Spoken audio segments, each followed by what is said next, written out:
him since he was 18, and the only thing he remembered of his parents was the occasional reminder not to screw up.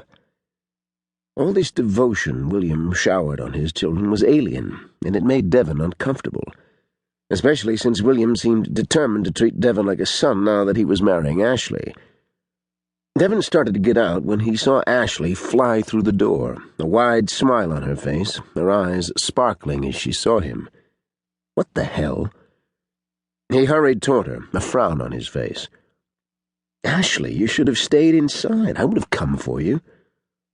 In response, she laughed, the sound vibrant and fresh among the sounds of traffic.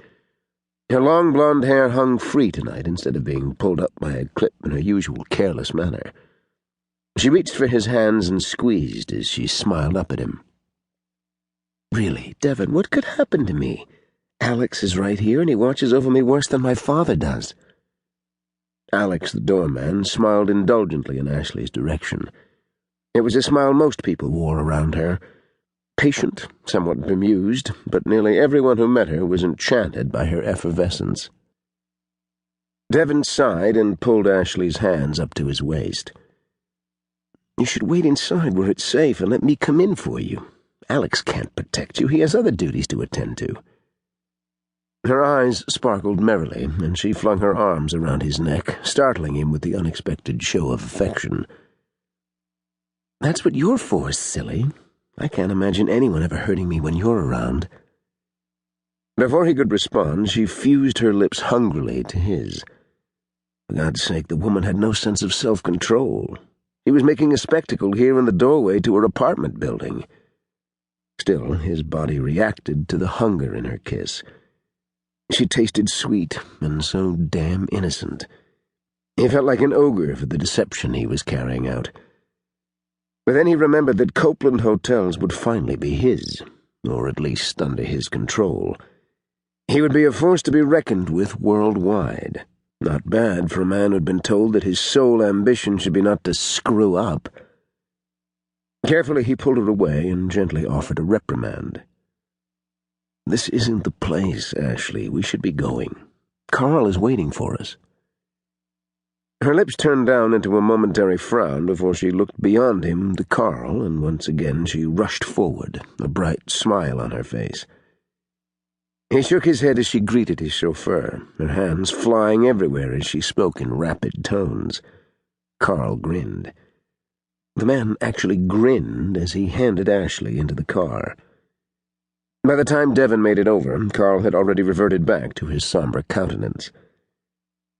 Devon slid into the back seat with Ashley, and she immediately moved over to nestle into his side.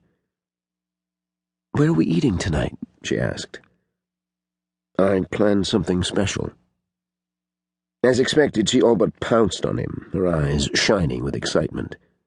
"What?" she demanded. He smiled. "You'll see." He felt, more than heard, her faint huff of exasperation, and his smile broadened. One thing in Ashley's favor was that she was extraordinarily easy to please. He was unused to women who didn't wheedle, pout, or complain when their expectations weren't met. And unfortunately, the women he usually spent time with had high expectations, expensive expectations. Ashley seemed happy no matter what he presented her with. He had every confidence that the ring he'd chosen would meet with her approval. She nestled closer to him and laid her head on his shoulder. Her spontaneous demonstrations of affection still unbalanced him. He wasn't used to people who were so unreserved. William Copeland felt that Ashley needed someone who understood and accepted her nature. Why he thought Devon fit the bill, Devon would never know. When they married, he would work on getting her to restrain some of her enthusiasm. She couldn't go through her entire life with her emotions on her sleeve. It would only get her hurt. A few minutes later, Carl pulled up to Devon's building and got out to open the door. Devon stepped out and then extended his hand to help Ashley from the car. Her brow was creased in a thoughtful expression as she stared up at the building. "This is your place." He chuckled at her statement of the obvious. "So it is. Come, our dinner awaits." He ushered her through the open door and into a waiting elevator. It soared to the top and opened into the foyer. To keep listening to this audiobook, I've left you a link in the description so you can do it, at no cost thanks to Audible's 30-day free trial.